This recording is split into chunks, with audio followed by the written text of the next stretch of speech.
everyone, welcome back. It's your favorite girl Susan, and it's a new year, guys. I know I haven't recorded in the longest time, but forgive me, life just happens. And the truth is, I'm really proud of myself that I even started my YouTube channel last year. I mean, we want to reflect back on the year 2023. It wasn't all bad. There were times when I nearly lost my mind, and truth is, in the midst of all of that, I still found joy. There's this song that keeps playing in my head. I still got joy in chaos. I think that's just what defines 2023 for me, because for some weird reason I had joy in the chaos, and I'm just grateful. I'm grateful for life, I'm grateful for family, grateful for my friends, grateful for the opportunity to see another year, because trust me, not everybody needs it. The thing is, I traveled for Christmas. I just got back. You can probably see my box at the back, and if you can't see it, well, you're not supposed to. So I just got back from the village, and the thing was, I lost my uncle. May he so rest in peace. He died quite early. He was 45, and his death shook all of us, because you know that uncle that is always smiling, always happy, and just finding out the cause of his death, and it was painful. That's the truth. It was really painful, and we got over that by consoling ourselves. We kept telling ourselves in the village that he's in a better place, because when someone dies, automatically the only comfort we have is that we believe they are having their rest. You know, they have gotten the rest that they have been craving, and it's just sad. You know, it's just sad. And so it's a new year, and I know a lot of people are doing the whole new year, new me thing. Okay, let's see how it goes. For me, the major aim for this video, actually for me, was to come here and actually tell you guys just a little about me. So there are a few things I noticed. There are a few things I noticed about myself, and I'm hoping that this year I adjust. I'm not saying I'm going to change immediately, because I don't subscribe to that channel of magic changes because there's a new year. Nah, I am very realistic when it comes to things that I battle with, and I just know that it's one step at a time, honestly speaking. So for me, the first thing I think I want to cut down on is the way I buy clothes. What I'm wearing at the moment was something I said I was going to travel with, and honestly, after that, I still shopped for more clothes. And I didn't even wear this anymore. I find that most times when I'm in a bad mood, I tend to just buy clothes. And when I say buy clothes, it's not clothes that I don't wear. Obviously, I will wear them. I just noticed that there's something about me and clothes, because my mom sells clothes, right? And I grew up stealing some nice pieces from her. And I grew up watching my mom wear the best of the best paprika, right? And honestly speaking, I just love clothes. I felt better each time even in school, like I noticed this from school actually. It's just now is when I'm addressing it with myself. So I noticed that if I'm in a bad mood, I'll just go to the market, or if my mom comes, because then she used to come over to Cotonou and buy bill and resell in Nigeria. So I will go to the market, I will pick some nice tops. My friends knew me then, because I really spent a lot of money on clothes, right? I have been spending a lot of money on clothes, that's the truth. And not exactly the most expensive, but it's just, if I calculate how much goes into clothes in a year, it's a bit ridiculous, considering that I end up not wearing all of them. Most times I end up giving it out to my sister, or giving it out to the church. So why exactly am I buying them?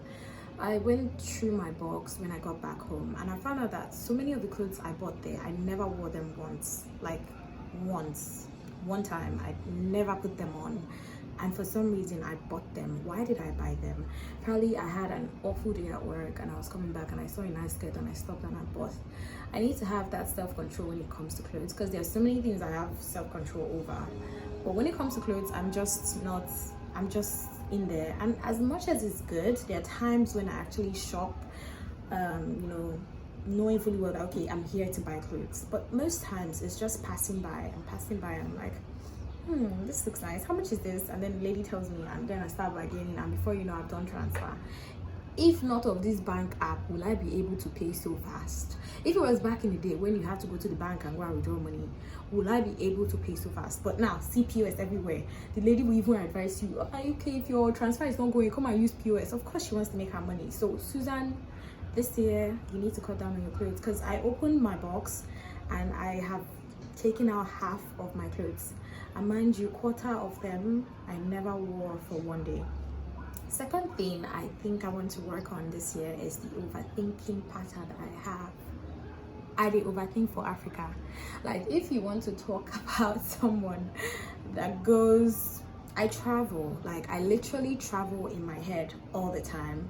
I'll just stay like this and I'm like, okay, let me give you an instance.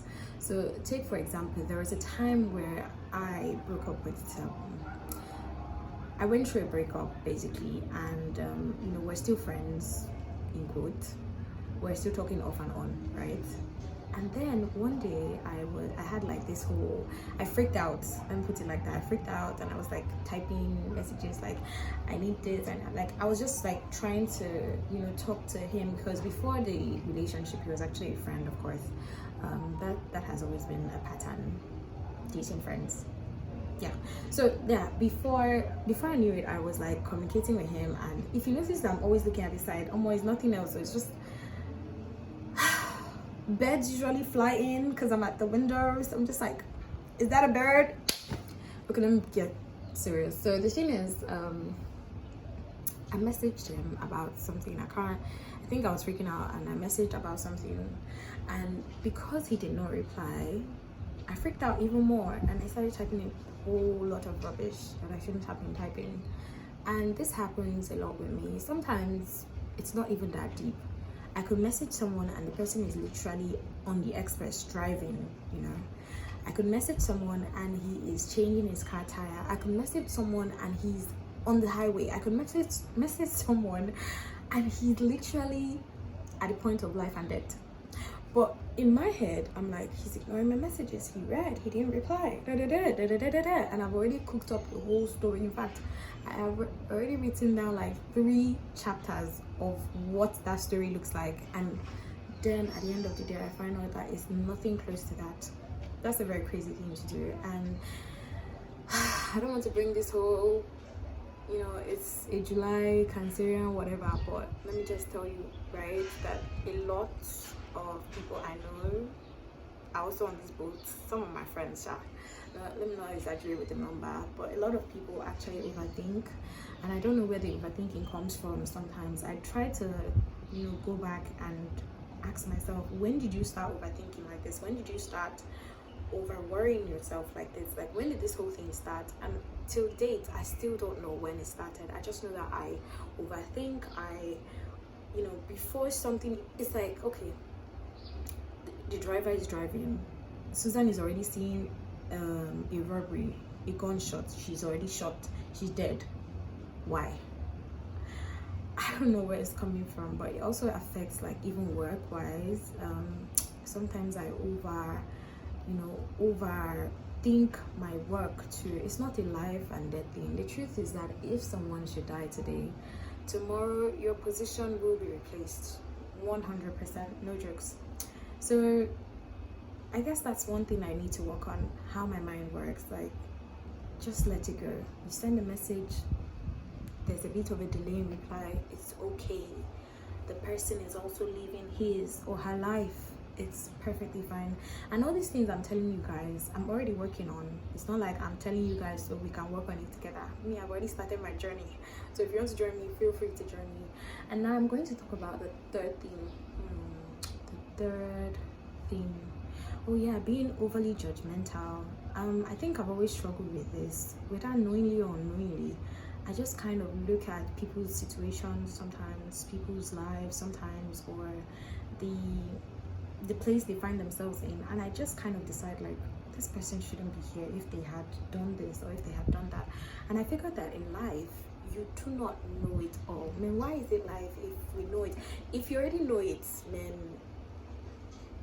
I don't know how to put it. Let me look for the right words, right? So sometimes you are not in a situation and you tend to say a lot of, why is this person here? If this person had done A, B, C, it's always easier when you're outside. When you're inside, when you're wearing that shoe, trust me, you will not be running your mouth like that. And I'm actually talking to myself about this because sometimes I'm overly judgmental. I'm overly, what would I say? I sometimes over criticize people, or I sometimes judge people. And who am I to judge people?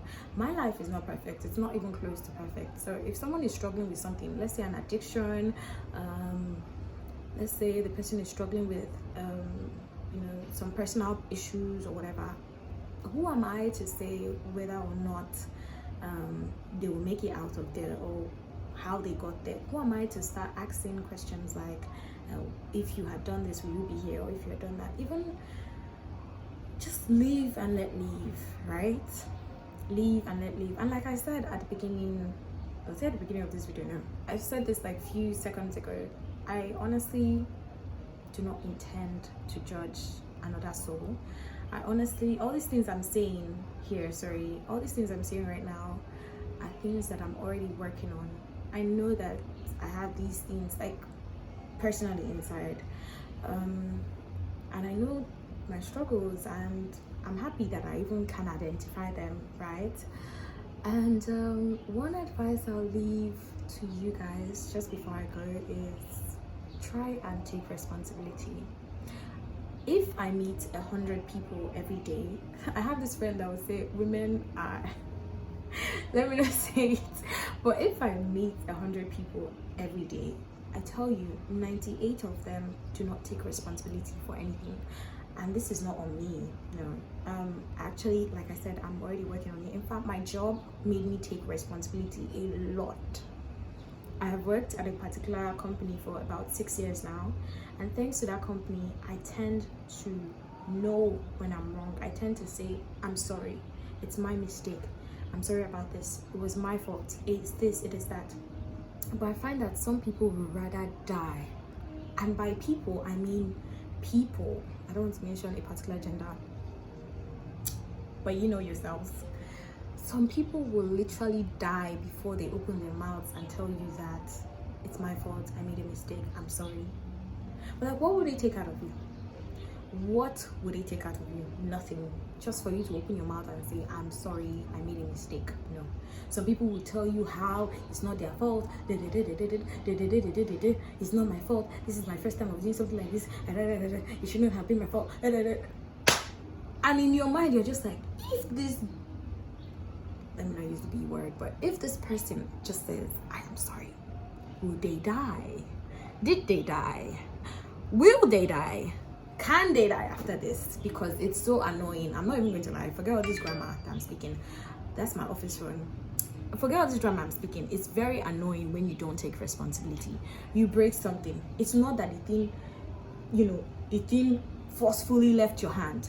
It was a mistake. I am sorry. It won't happen again. This year, try and take responsibility. That's just my advice for you. I think at the end of every video, I'll try and give advice. This one is not for me because I know when I'm wrong, and I try to take responsibility as often as I can. It's a work in progress, but I started long ago from work, and it's obviously jumped into my personal life. So of course, whenever there is a mistake, whenever there is an issue, and I feel like I am wrong, and I know within me that I'm wrong, I say I'm sorry, even when I'm not wrong, just for peace to reign. Sometimes I'm very stubborn, but sometimes just for peace to reign, I go, I'm sorry, forgive me. So guys, if you enjoyed this video of mine, do give it a thumbs up, follow me, subscribe. I'm so thankful for the love. I know many of you have been waiting for me to upload something, and I finally did. I did my makeup by myself, and I hope you guys like it. Thank you so much for watching, and I'll see you in my next video. Bye.